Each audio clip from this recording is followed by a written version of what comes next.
Hello दोस्तों, कैसे हो? आपका स्वागत है त्रिपान स्टडी सेंटर में। आज जो हम करने जा रहे हैं क्लास 12 एनआईएस बोर्ड का चैप्टर नंबर 28। ये चैप्टर 28 जो है बायोलॉजी का है, जिसमें हम न्यूट्रिशन एंड हेल्थ के विषय में हम विस्तार पूर्वक जानेंगे। ये चैप्टर कई मायने में कई क्लास के बच्चों के लिए अत्यंत इम्पोर्टेंट सिद्ध होगा, चाहे वो +1 हो, +2 हो, 10वीं क्लास हो, जिनके जो सिलेबस में न्यूट्रिशन एंड हेल्थ है, तो इसका मतलब ये चैप्टर जो है उनके लिए अमृत तुल्य है। साथ में ये जो यूपी बिहार बोर्ड के बच्चे भी होते हैं, अगर उन्होंने बायोलॉजी का सब्जेक्ट लिया है और उनका जो है सिलेबस में न्यूट्रिशन एंड हेल्थ है, तो इसमें हम जो है उनके लिए बहुत इंपॉर्टेंट रहेगा। दोस्तों, इसमें जो है चैप्टर में हम कई मायने में कई तरह की बातें पढ़ेंगे।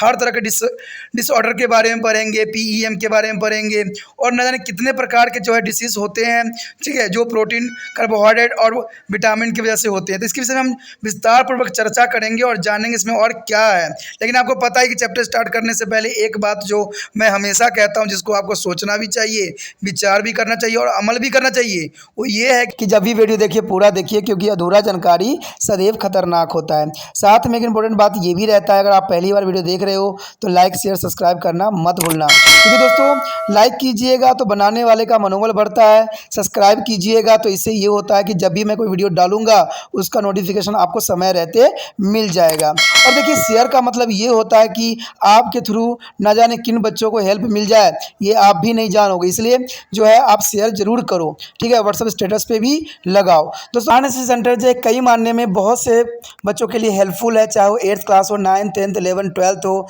चाहे वो एनआईएस बोर्ड के बच्चे हों, ठीक है, चाहे बीए एमए के बच्चे हो, सभी क्लासों के लिए कुछ ना कुछ जो है त्रिपाण एनएसएस सेंटर में उपलब्ध है। तो इसलिए आपके लिए ज़रूरी है कि आप सब्सक्राइब करके इसको चैनल को जो है सेव कर लो, नहीं तो बाद में अगर रिसर्च करोगे तो शायद आपको ये चैनल प्राप्त ना हो। तो इसलिए सोचना नहीं, विचार नहीं करना है, सब्सक्राइब करके जो है अपने पास सेव करना है। दोस्तों, ये तो बात था आपके लिए, लेकिन आप देखते हैं हमारा आज टॉपिक क्या है।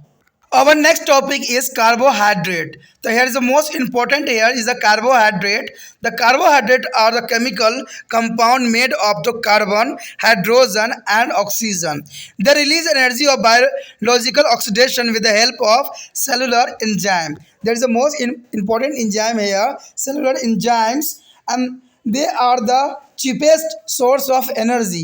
There is a very cheapest source of energy here. Complete biological oxidation of 1 gram of carbohydrate had about to 18 kilojoules of energy. 1 kilocalories of heat is required to rise to the temperature of 1 liter of water through 1 Celsius. There is the most important here. Here's the 1 kilocalories means to the 4.18 kJ. There is the most important, and 1 kilojoule is here 1 upon 4.18 into 1000 calories. The calories is here most important. There is the carbohydrate in the diet provide about to 60 to 80% of total energy required of our body. That is the most important. The carbohydrate in the diet provide about to 60 to 80%. That is the most important here. So here is the types of carbohydrate. The carbohydrate, there are 3 types of carbohydrate here is consumed in our food. The first here is a sugar, second is a starch, and third is a cellulose. There is a carbohydrates type sugar, starch, and cellulose.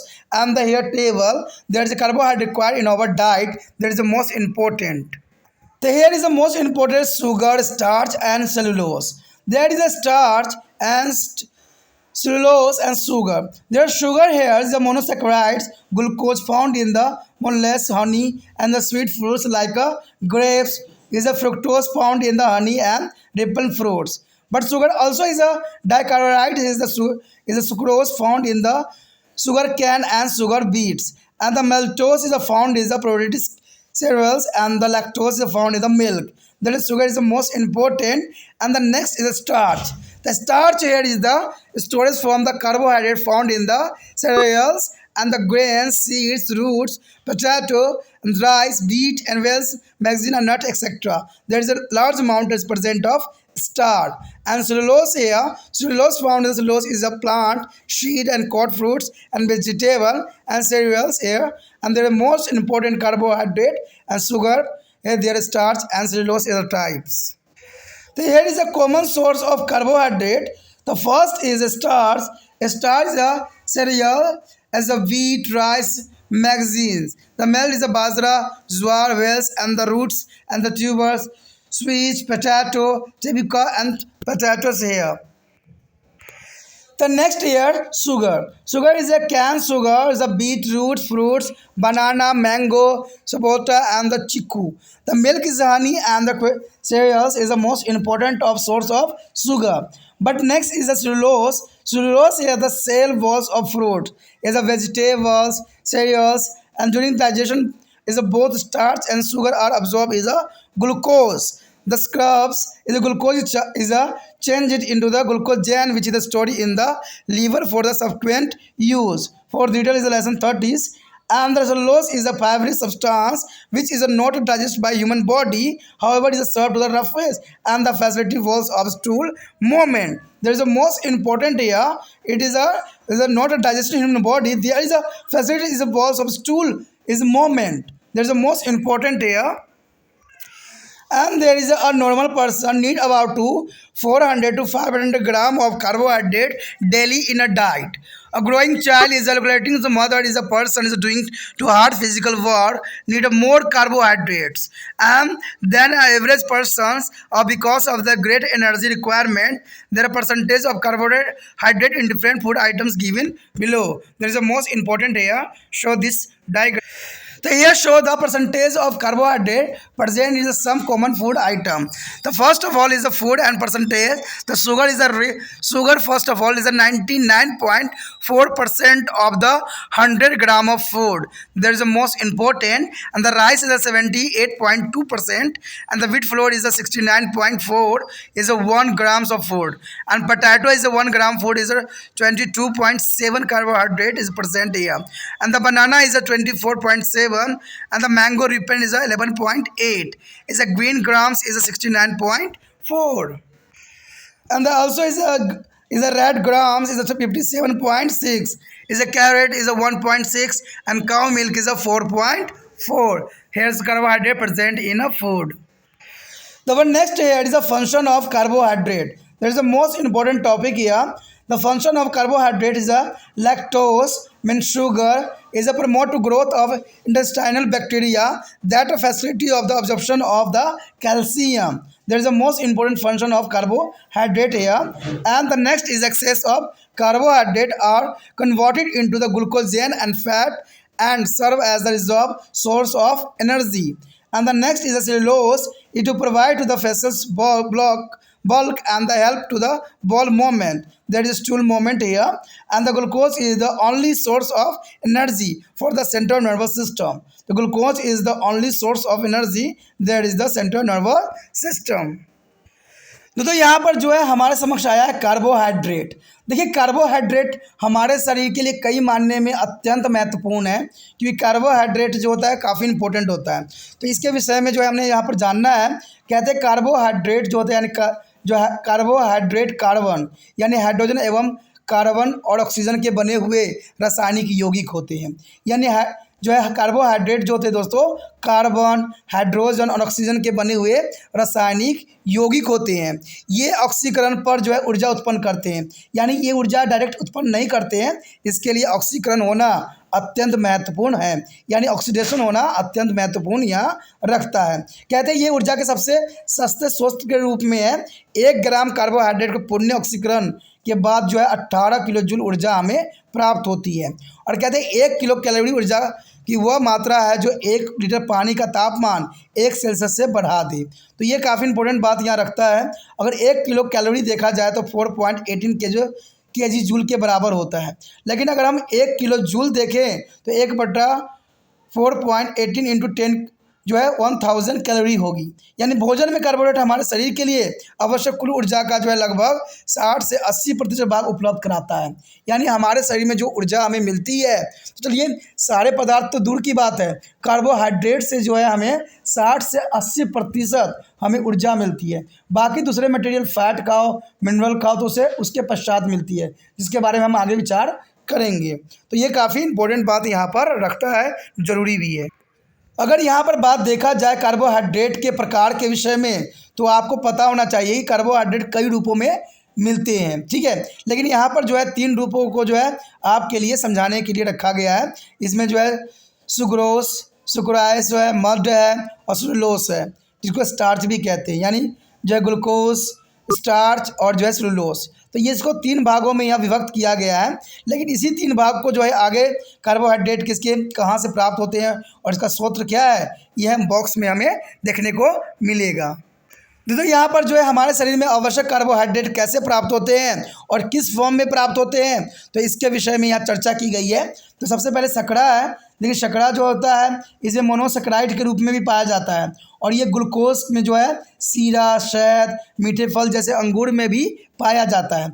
अगर देखिए इसका और form होता है fructose. Fructose जो होती है शहद व पके फलों में पाया जाता है। ठीक है, मैंने कहा था ना कि इसका एक फॉर्म नहीं होता है, कई फॉर्म में ये विभक्त हो जाता है। अब देखिए शर्करा के और भी फॉर्म होते हैं, वो होते हैं डाइसैकेराइड यानी सुक्रोज, जो गन्ने चुकंदर की शर्कराओं में पाया जाता है। उसके बाद आता है मिल्टोज। मिल्टोज जो होती है मैक्सिमम अंकुरित अनाजों में पाया जाता है, यानी आप चना को अंकुरित करके खाते हो, मूंग के दाल को अंकुरित करके खाते हो, तो इसका मतलब है आप मिल्टोज को खा रहे हो। मिल्टोज दूध में भी काफ़ी मात्रा में पाया जाता है, जो बच्चों के लिए बॉडी के दिमाग के तेज करने के लिए काफ़ी इंपॉर्टेंट रखता है। कहते हैं अगर देखा जाए आगे स्टार्च की बात, तो स्टार्च जो होती है कार्बोहाइड्रेट का संचलन का रूप होता है, जो कि कई मायने में अनाज, बीजें, जरों, आलू, चावल, गेहूँ, जौ, मक्का, गिरीदार फल आदि में ये बहुत ही आसान रूप से पाया जाता है। अगर आगे देखें सेलुलोज की बात करें तो ये पादपों में सेलुलोज जो है बीजों के आवरण, फलों और जो सब्जियों और अनाजों में ये काफ़ी मात्रा में पाया जाता है। अगर बात यहाँ आगे देखा जाए तो कार्बोहाइड्रेट के सामान्य स्रोत कौन कौन से हो सकते हैं। देखिए सबसे पहले तो हमारा स्टार्च मड है, जिसके विषय में हमने चर्चा भी किया और आपको पता होना चाहिए कि जो हम आए दिन खाते हैं जैसे अनाज, गेहूं, चावल, मक्का में ये प्रचुर मात्रा में स्टार्च पाया जाता है। साथ में मिलेट यानी ज्वार, बाजरा, जौ में भी पाया जाता है और कंदमूल, शकरकंद एंड टेपियोको आलू में भी ये काफ़ी मात्रा में पाया जाता है। अगर देखा जाए शर्करा की बात किया जाए तो ये गन्ना, चुकंदर, फल, केला, आम, सपेटा, चीकू, दूध, शहद आदि में जो है शर्करा कई मायने में इम्पोर्टेंट सोर्स के रूप में कार्य करता है। कहते हैं अगर बात करें हम सेलुलोज की, सेलुलोज जो दोस्तों होते हैं फल, सब्जियों और अनाजों के कोशिका भित्ति में ये पाई जाती है। कहते हैं पाचन प्रक्रिया के दौरान स्टार्च व शर्करा दोनों का अवशोषण ग्लूकोज के रूप में होता है और शेष ग्लूकोज जो होता है ग्लाइकोजेन में बदल जाता है और ये भविष्य में प्रयोग हेतु यकृति में एकत्र हो जाता है, यानी ये भविष्य में उपयोग करने के लिए यकृति में जो होता है ये स्टोर हो जाता है, जो कि काफ़ी इंपॉर्टेंट बात यहाँ पर रखता है। ये पीएमटी क्वेश्चन भी हो सकता है कि जो है ग्लूकोज ग्लूकोलाइजन में बदल जाता है, लेकिन ये भविष्य में जो है यकृत में यानी जो है लीवर में स्टोरेज करके ये रखता है। कहते हैं अगर देखा जाए तो सेलुलोज मानव शरीर द्वारा न पचाया जा सकने वाला रेशेदार पदार्थ होता है, यानी सेलुलोज कई मायने में इम्पोर्टेंट होता है। कहते हैं ये जो है पचाया जा सकने वाले रेशेदार पदार्थ को पचाना संभव नहीं होता है, तो ये हमारे जो है काफ़ी मानने में हमारे बॉडी को साफ करने के लिए अत्यंत महत्वपूर्ण होता है। लेकिन यह रुक्षांश की भांति कार्य करता है, यह मल को निष्कर्षण में सहायक भी होता है। एक सामान्य व्यक्ति के प्रतिदिन लगभग जो है 400 से 500 ग्राम कार्बोहाइड्रेट की आवश्यकता होती है।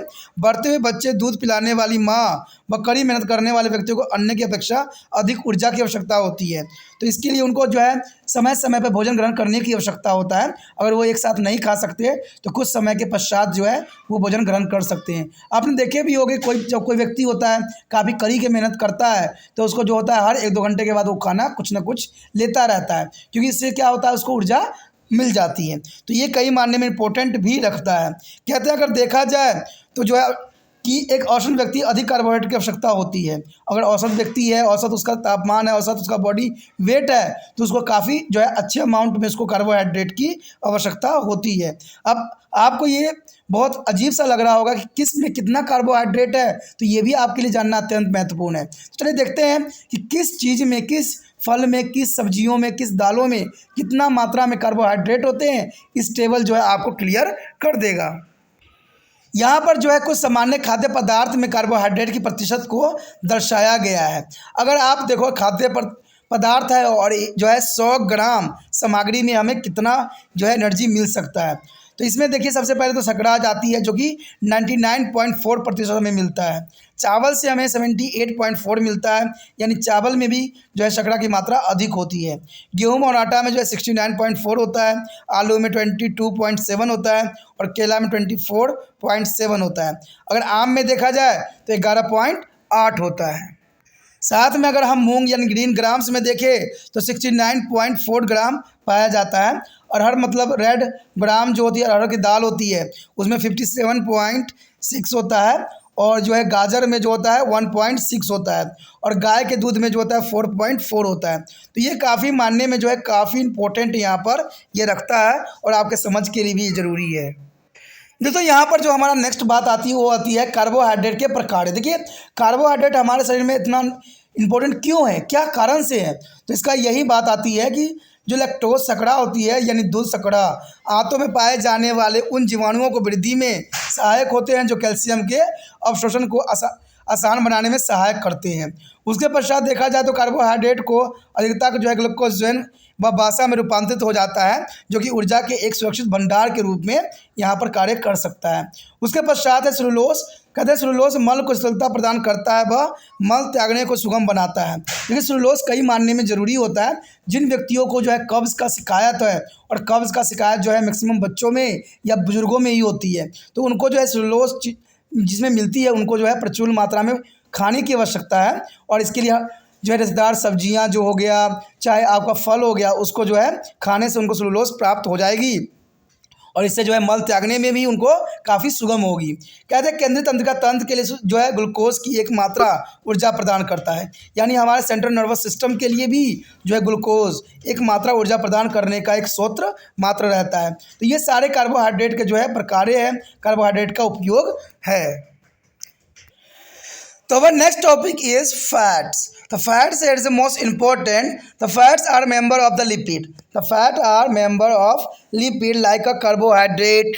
Fat are also made of carbon, hydrogen and oxygen. There is the most important. There is the same of carbon, hydrate and the fat is the same made by the carbon and hydrogen and oxygen. However, the fat contain more carbon and hydrogen and the less oxygen. There is here a less oxygen, they are different for here, and the fat are the richest source of energy. There is a fat here or richest source of energy. Fat are insoluble in water but soluble in the like acetone and benzene. There is the most important, there are fat are insoluble in water but soluble in the solvent like acetone and benzene, and the chemically fat is a triglycerides here. The 1 gram of the fat on the biologically oxidation given to about 9.0 calories means 37 kilojoules of energy. There is a large amount and there is very maximum amount. There next here the source. The source here the animal source is a ghee, butter, fish oil, meat, egg. And the plant source here is a vegetable oil from the seed of coconut, mustard, sunflowers, milk, nut and soybean cheese. There is a main source of their fat here. But here a function of the fat. The here function of the fats are the richest source of energy.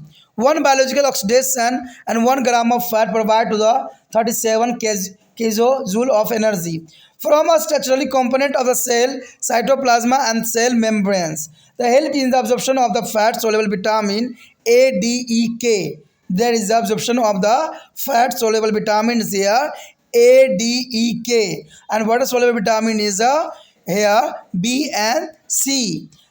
And the act of the precursor of the various hormones for the fat that can be stored of the subsequently used by our body. There is our body need for the fat, they are released on the time to time, and subcutaneous fat serve a insulator in our body. There are fat is the insulator of in our body. There is the maximum use in the is called time, and this the protection is the called the weather and pressure.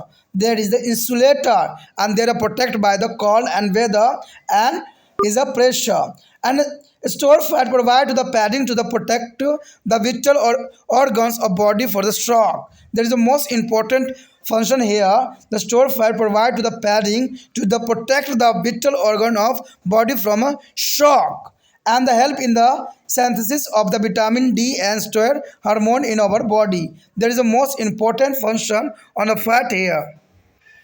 तो जो हमारा अगला जो topic है वो वसाएँ हैं। देखिए वसा का मतलब है फैट। फैट जो है हमारे शरीर में कई मायने में बहुत से मेटाबॉलिज्म में हेल्प करता है और कई कार्य में इसका जो है सुचारू रूप भी रहता है। कहते हैं वसाएँ जो है लिपिड वर्ग के अंतर्गत ही आता है, यानी ये कार्बोहाइड्रेट के अंतर्गत ही आता है, क्योंकि इसका कारण ये होता है कि इसमें कार्बन, हाइड्रोजन और ऑक्सीजन भी की बनी होती है। जैसे कार्बोहाइड्रेट बना होता है उसी तरह वसा भी जो है लिपिड वर्ग के अंतर्गत ही आता है और इसको जो है बनने के लिए जो है कार्बन, हाइड्रोजन व ऑक्सीजन की आवश्यकता होती है। लेकिन वसा में जो है कार्बन व हाइड्रोजन अधिक मात्रा में होता है, लेकिन सबसे कम मात्रा में जो होता है ऑक्सीजन होता है। यानी ऑक्सीजन कम मात्रा में होने की वजह से ही ये काफ़ी नुकसानदायक भी सिद्ध हो सकता है। कहते हैं वसाएँ ऊर्जा के सबसे समृद्ध स्रोत है, यानी वसाएँ जो है ऊर्जा का सबसे अच्छा स्रोत भी माना जाता है। हमने पहले ही आपसे डिस्कस कर चुके हैं कि अगर वसा रहित चीज़ खाते हो तो आपको जल्दी भूख लग जाती है, लेकिन वसा युक्त भोजन पदार्थ खाते हो तो आपको जो है भूख नहीं लगती है। तो इसका कारण यही होती है कि इसमें काफ़ी मात्रा में ऊर्जा जो होती है निहित होती है। देखा जाए वसाओं एवं जल में जो है घुलनशील है, लेकिन जो एसीटोन, बेंजीन आदि जो है विलायकों में ये घुलनशील होती है। यानी ये देखा जाए तो जल में अघुलनशील है। अगर आप तेल को लो और तेल को पानी में डाल दो तो ये कभी भी घुलती नहीं है, लेकिन ये जो है एसीटोन, बेंजीन में जो है घुलनशील है। तो इसके लिए आपको अधिक सर में खुजलाने की ज़रूरत नहीं पड़ेगा। आपने सिर्फ इतना दिमाग में रखना है कि अगर आपने पानी में अगर तेल मिलाते हो तो कभी भी ये घुलनशील नहीं होता है। लेकिन अगर तेल को जो है अगर आप एसीटोन में डालो या बेंजीन में डालो तो ये घुलनशील के रूप में मिल जाता है। आदि विलायकों में घुलनशील ये रहता है। कहते हैं रासायनिक दृष्टि से वसा जो है ट्राइग्लिसराइड्स होती है, यानी ये अगर देखा जाए रासायनिक दृष्टि से ये वसाएँ जो होती है ट्राइग्लिसराइड्स होती है। कहते हैं 1 ग्राम वसा को जो है जैव ऑक्सीकरण के लगभग जो है 9 ग्राम किलो कैलोरी हमें प्राप्त होती है। यानी अगर इसको जूल में हम कन्वर्ट करें तो 27 किलो जूल जो होती है 1 ग्राम वसा से हमें प्राप्त हो जाती है। तो ये काफ़ी मानने में इम्पोर्टेंट बात भी यहाँ पर रखता है। अब हमने यह देखना है कि इसका स्रोत क्या क्या है। देखिए अगर देखा जाए तो वसा के स्रोत जो होते हैं, अगर हम प्राणी स्रोत देखें तो प्राणी स्रोत में तो आपको पता ही है कि घी हो सकता है, मक्खन हो सकता है, मछली के तेल हो सकता है, मांस, अंडा, पनीर, दूध। इसमें जो होता है सब में जो आपको देखने को मिलेगा इसमें कहीं ना कहीं जो होती है ऑयली पदार्थ होती है। अगर अंडे में देखा जाए, मांस में देखा जाए तो मांस में तो फैट होती है, पनीर में भी फैट से ही बना होता है, दूध में फैट ही होता है। तो इसका मतलब है जो भी कहते हैं तेल युक्त पदार्थ होता है उसमें जो होता है ये स्रोत फैट जो होती है मौजूद होती है। अगर देखा जाए पादप स्रोतों में तो सबसे पहले तो नारियल ही दिया गया है। नारियल आपको पता है ऑयल होता है, जैसे तेल भी बनती है। सरसों है, सरसों भी से भी तेल बनता है। सूरजमुखी है, उससे भी मिलता है। कुसुम्बी है यानी फ्लावर्स जो है, और आदि बीजों के तेल जो है गिरीदार फल और सोयाबीन आदि में जो है कई मात्रा में ये मिलती है। तो कहते हैं इन सब में जो होता है फैट प्रचुर मात्रा में उपलब्ध होता है, जो हमारे लिए काफ़ी पर्याप्त होती है। यहाँ पर दोस्तों आ गया हमारा भाषाओं के प्रकार। देखिए भाषा के क्या फंक्शन है ये जानना आपके लिए अत्यंत महत्वपूर्ण है।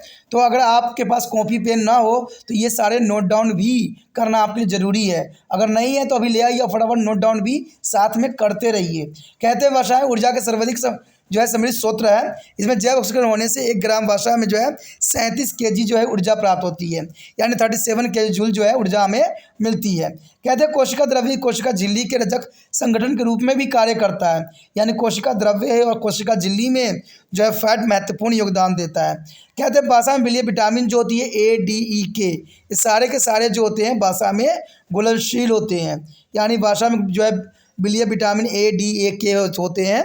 कहते हैं अनेक हार्मोन के लिए पुरोगामी के रूप में भी कार्य करता है। कई हार्मोन जो होते हैं वसा के कारण ही उत्पन्न होते हैं, जो कि काफ़ी इंपॉर्टेंट बात रखता है। कहते हैं शरीर द्वारा जो भविष्य में उपयोग के लिए संग्रहित भी किया जाता है। देखिए दोस्तों ये जो है आपको पता है कि माइटोकॉन्ड्रिया में जो होती है काफ़ी मात्रा में जो है ऊर्जा स्टोरेज करके रखा जाता है।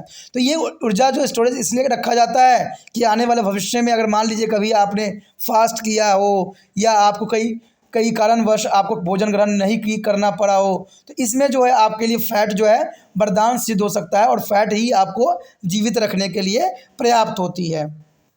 कहते हैं उपचारित भाषा जो है तापरोधक की भांति कार्य करता है एवं ठंड और दाब से रक्षा भी करता है।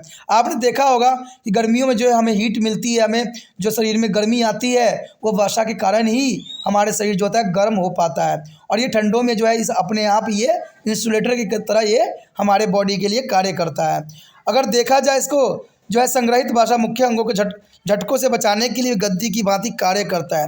देखिए हमारे शरीर में अगर जितना मांसपेशियाँ होती है वो हमें क्या होता है बाहरी झटका से बचाता है। अगर ये फैट हमारे बॉडी में न रहे तो हमारे जो है जो नाजुक ऑर्गन है वो कई मायने में क्षतिग्रस्त हो भी सकते हैं। तो ये काफ़ी इंपॉर्टेंट बात रखता है। कहते हैं शरीर में विटामिन डी एवं स्टेरॉइड्स हार्मोन के संरक्षण में काफ़ी इंपॉर्टेंट यहाँ पर योगदान देता है। So our next topic is proteins. Protein is the most important here. Protein are the extremely large molecules composed of many amino acids.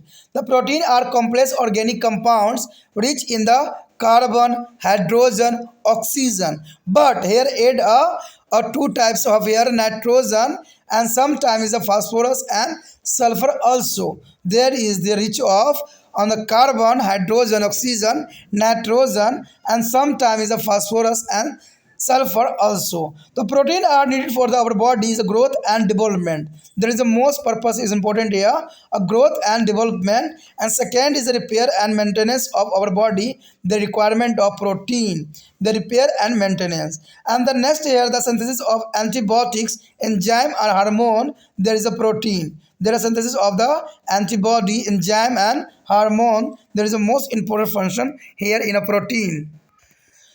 They can also be used a source of energy. There is a most important source of energy. The 1 gram of protein here about the 4 kilojoule of energy, and the build block of protein are amino acid. You have already learned in a lesson that there are only about 22 different amino acid is which almost of all protein found in the living organism are made. There is only 22 different amino acid. And nutritionally amino acid belong to two category. There is the most important. There are two category of amino acid. The first is a essential amino acid. These are the amino acid and the which cannot be synthesized in the animal body and must be supplied with the food is a leucis. Here is there is a non-essential amino acid which can be synthesized in the body particularly is from a carbohydrate and need not be supplied in the diet. The example alanine. The next here digestion of the protein. There is a lack of fat. Protein can be not be absorbed in the tissue until they are broken down into their amino acid. The digestion of protein occur in the stomach and a small intestine where acid and enzyme break up to protein into amino acid. That is the most important here. Digestion of protein. The digestion of protein occur in the stomach and a small intestine. Remember now, there are here the digestion of the protein here is stomach and small intestine. And the next here source. The source amino is the animal source is like is a milk, eggs, fish, bean, meat, and the liver contain aquatic amount of amino acid. That is a source of animal source. And the next here is a plant source. The plant source is the whole, squirrel, beet, magazine, pulse, nut, gram, and the lemons here. And the intake of more than one plant protein in the same meals is a dal roti, sambar, idli. Can be produce a mixture contain all the stimuli amino acid. And also is a protein are a structurally component of body. For example, protein is a continuity is a present in the hair and the nails. And the collagen is a present in the connective tissue. Also an example of the protein. And acetines and mycins are example of the contractile protein present in the muscle. This is muscle here is acetine and mycins is the example of contractile protein present in the muscle. So here is a function of a protein. The protein are required for the build of the maintenance of a body tissue. There is a first of all of protein is a function. There are build and maintenance of body tissue, and the second is a protein are found in all the enzyme, the trypsin, pepsin, and the limnins. There is a different types of enzymes that present here, and some protein function hormone to regulate a many body function. For example, insulin is a hormone which regulates a blood glucose level in our body. There is the most important function here. Insulin is a hormone, And the protein also act as antibody and protect the body from a nitrogen foreign agent. There is no enter the foreign agent here. The present of protein is act of antibody protection of our body. The next is the transport. Protein carry different substance for a blood to a tissue in the body. There is a hemoglobin is a transport of protein. There is the most important here. दोस्तों यहाँ पर जो है protein के बारे में है। Protein अत्यंत महत्वपूर्ण है। कहते हैं प्रोटीन अमीनो अम्ल से बने हुए बड़े बड़े अणु होते हैं। प्रोटीन जो है जटिल कार्बनिक यौगिक होती है जो कि कार्बन, हाइड्रोजन, ऑक्सीजन, नाइट्रोजन व कभी कभी फास्फोरस तथा गंधक की प्रचुर मात्रा युक्त होते हैं। कहते हैं अगर देखा जाए तो ये कई मायने इंपॉर्टेंट भी होता है। आपने देखा था कि दोनों प्रोटीन जो था आपके कार्बोहाइड्रेट था, फैट था, उसमें कार्बन, हाइड्रोजन और ऑक्सीजन तक ही सीमित था। लेकिन इसमें जो है कार्बन, हाइड्रोजन और ऑक्सीजन भी सम्मिलित है। जैसे कि बासा में ऑक्सीजन सम्मिलित नहीं थी, तो इसमें भी जो है यहाँ कई चीज़ों को सम्मिलित किया गया है। जैसे आपका कार्बन, हाइड्रोजन, ऑक्सीजन, नाइट्रोजन व कभी कभी इसमें जो है फास्फोरस और गंधक भी प्रचुर मात्रा में उपलब्ध होता है। कहते हैं शरीर में प्रोटीन की आवश्यकता इसके लिए जरूरी है कि वृद्धि और परिवर्धन के लिए अत्यंत महत्वपूर्ण प्रोटीन रखता है। कहते हैं मरम्मत व रखरखाव के लिए भी कई मायने में इंपॉर्टेंट होता है। और प्रतिपिंड जो है एंटीबॉडी, एंजाइमो एवं जो है प्रकृति हार्मोन के संश्लेषण में भी काफ़ी इंपॉर्टेंट प्रोटीन रखता है। अगर देखा जाए तो इसके ऊर्जा के एक स्रोत की भांति उपयोग किया जाता है। यानी प्रोटीन को आप जो है एक ऊर्जा के स्रोत के रूप में उपयोग कर सकते हो, ये कॉमन बात रहती है। अगर देखा जाए 1 ग्राम प्रोटीन को लगभग जो है 4 किलो कैलोरी हमें ऊर्जा प्राप्त होती है। यानी 1 ग्राम प्रोटीन में हमें कम से कम 4 जो है किलो कैलोरी ऊर्जा प्राप्त होती है। और प्रोटीन अमीनो अम्ल से बनी होती है। प्रोटीन याद रखना दोस्तों कि प्रोटीन जो होती है अमीनो अम्ल से बनी होती है। और आप जानते ही हैं कि केवल 22 जो है विभिन्न अमीनो अम्ल होते हैं, जिसके विषय में हम पहले भी पढ़ चुके हैं, ठीक है। जिसके मदद से जीवों में पाए जाने वाले सभी समस्त प्रोटीन का निर्माण होती है। तो ये कई मायने में इम्पोर्टेंट होता है कि 22 जो है अमीनो अम्ल प्रेजेंट होती है, जिसके अपने अपने कार्य होते हैं।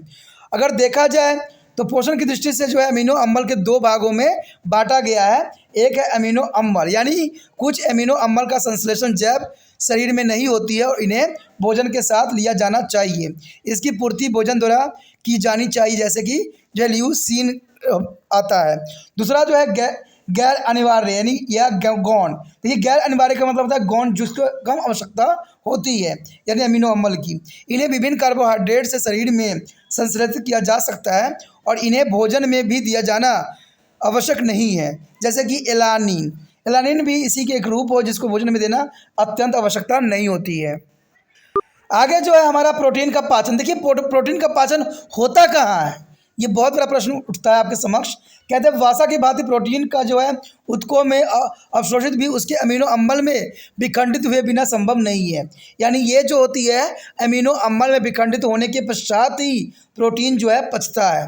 और प्रोटीन का पाचन जो है आमाशय में और छोटी आंत में होती है, यानी स्मॉल इंटेस्टाइन में जो है ये जो है प्रोटीन पचता है। यानी प्रोटीन का पाचन जो होता है छोटी आंत में होता है, जहाँ पर अम्ल एवं एंजाइम प्रोटीनों को अमीनो अम्ल में बदल देता है। तो ये बात आपको याद रखने वाली चीज़ है। कहते हैं अगर स्रोत के रूप में देखें तो ये हमें कहाँ से प्राप्त होता है। अगर हमें देखें प्राणी स्रोत यानी एनिमल स्रोत देखें तो आपको पता है कि जो प्रोटीन होता है दूध, अंडा, मांस, यकृत, जिसको हम जिगर भी कहते हैं, आदि में पर्याप्त मात्रा में अमीनो अम्ल पाए जाते हैं। यानी प्रोटीन जो है ये इसमें कई मायने में इम्पोर्टेंट रखता है और ये काफ़ी अच्छा स्रोत भी है। अगर देखा जाए पादप यानी पौधों में देखा जाए, पेड़ पौधों में देखा जाए तो भूसी सहित अनाज यानी भूसा सहित अनाज, आप देखते हो गेहूं अगर पिसवाने जाते हो तो उसमें भूसा को अलग करवा देते हो, लेकिन वही जो होता है प्रोटीन का मुख्य स्रोत होता है जिसको आप अलग करवाते हो। तो इसमें भूसा सहित जो है अनाज जैसे गेहूं, मक्का, तो इसमें जो होता है प्रोटीन प्रचुर मात्रा में उपलब्ध होता है। दालें, गिरी दाल, फल, चना, फले वाली सब्जियां आदि में जो है प्रोटीन प्रचुर मात्रा में उपलब्ध होता है। देखा जाए तो एक से अधिक पादप जो है प्रोटीनों का भोजन में समावेश, जैसे दाल, रोटी, सांभर, इडली, तो इससे जो है काफ़ी प्रोटीन मिल जाता है। क्योंकि कहते हैं कि इसके सभी मुख्य अमीनो अम्ल के मिश्रण का निर्माण हो जाता है। अगर देखा जाए तो प्रोटीन हमारे शरीर के लिए घटक है जो शरीर के विभिन्न अंगों के निर्माण में काफ़ी मदद करता है। उदाहरण के लिए अगर देखा जाए केरोटीन नामक प्रोटीन बाल व नाखून में विद्यमान होती है। कोलेजन संयुक्त ऊतकों में पाया जाता है और एक्टिन जो है मांसपेशियों मांसपेशियों में विद्यमान संकुचित प्रोटीन के उदाहरण है। तो ये काफ़ी इंपॉर्टेंट हमारे लिए प्रोटीन होता है। अब देखते हैं प्रोटीन का क्या कार्य है, क्या फंक्शन है। दोस्तों यहाँ पर जो है प्रोटीन के प्रकार के विषय में है, कहते हैं प्रोटीन शरीर के ऊतकों के निर्माण और रख रखाव के लिए बहुत आवश्यक होता है। यानी प्रोटीन कार्य जो होता है ऊतकों के निर्माण के लिए अत्यंत महत्वपूर्ण होता है। प्रोटीन कई एंजाइम में पाई जाती है, जैसे ट्रिप्सिन, पेप्सिन, रेनिन एंजाइम प्रोटीनों के उदाहरण है। और कुछ प्रोटीन जैसे ऐसे हम हार्मोन शरीर की क्रियाकलाप को नियमित करती है। यानी बहुत से प्रोटीन जो होती है जिसमें हार्मोन होता है और शरीर क्रियाकलाप में अत्यंत महत्वपूर्ण योगदान देता है। उदाहरण के लिए देखा जाए तो इंसुलिन एक हार्मोन है जो शरीर में ग्लूकोज के स्तर पर नियमित करता है। देखिए इंसुलिन जो है कई मायने में इम्पोर्टेंट होता है, जिसकी वजह से व्यक्ति जो होता है शुगर का शिकार हो जाता है। और आज शुगर की बीमारी जो है हर एक व्यक्ति को देखने को मिल सकता है। तो इसमें जो है प्रोटीन का भी इसमें काफ़ी इंपॉर्टेंट योगदान होता है और ये इंसुलिन एक हार्मोन उत्पन्न करने के लिए उत्तरदायी भी होता है। कहते हैं प्रोटीन रोग के लिए प्रतिपिंड यानी एंटीबॉडी के रूप में भी कार्य करता है। यानी प्रोटीन कई कार्य में जो है एंटीबॉडी के रूप में भी कार्य करता है और शरीर की प्रतिरक्षण यानी एंटीजन बाहरी एजेंट में रक्षा भी करता है। देखिए दोस्तों, अगर देखा जाए अगर हम एड्स की बात करें या कोरोना वायरस की बात करें तो ये चीज़ें जो है सारे वायरस जो है प्रोटीन के ही बने होते हैं। और कहते हैं इसको अगर प्रोटीन मिल जाए तो ये काफ़ी तगड़ा जो है रिएक्ट करेगा। आपने देखा होगा कि जिस व्यक्ति को अगर मलेरिया हो जाता है, डेंगू हो जाता है, तो उसको ये डॉक्टर सलाह देता है कि उसको प्रोटीन युक्त भोजन ग्रहण करने की आवश्यकता नहीं है। अगर वो प्रोटीन युक्त भोजन ग्रहण करेगा तो 100% जो है मलेरिया बैक्टीरिया जो है काफ़ी एक्टिव हो जाएगा, यानी उसका बीमारी ठीक होगा ही नहीं। तो इसीलिए जो है कभी भी मलेरिया और आपका डेंगू उंगू हो, वायरल बीमारी हो, तो प्रोटीन को लेना बंद कर दो, नहीं तो ये जो होता है उससे जो है वायरस बैक्टीरिया काफ़ी स्ट्रॉन्ग होते चले जाएंगे और आपको जो है नुकसान पहुंचा सकते हैं। तो इसलिए कहा जाता है प्रोटीन अत्यंत महत्वपूर्ण है। और मान लीजिए अगर आपके बॉडी में पहले ही प्रोटीन काफ़ी मात्रा में उपलब्ध था तो वो जो होगा आपके लिए प्रतिरक्षा की तरह कार्य करेगा। लेकिन अगर आपके बॉडी में ऑलरेडी वायरस प्रवेश कर चुका है और तब प्रोटीन आप ले रहे हो तो वो आपके लिए घातक भी सिद्ध हो सकता है, क्योंकि जो न्यूट्रिशन आप खाओगे वो सारे वायरस जो है अपने लिए यूज़ कर लेंगे और आपके बॉडी को करने नहीं देगा। तो ये समझदारी वाली बात है, सोचने वाली बात है। कहते हैं देखा जाए तो परिवहन जो है प्रोटीन रक्त से विभिन्न जो है पदार्थों को ऊतकों तक ले जाता है और हीमोग्लोबिन एक परिवहन प्रोटीन के रूप में कार्य करता है, जो कि काफ़ी इंपॉर्टेंट कार्य यहाँ पर इसका रखता है।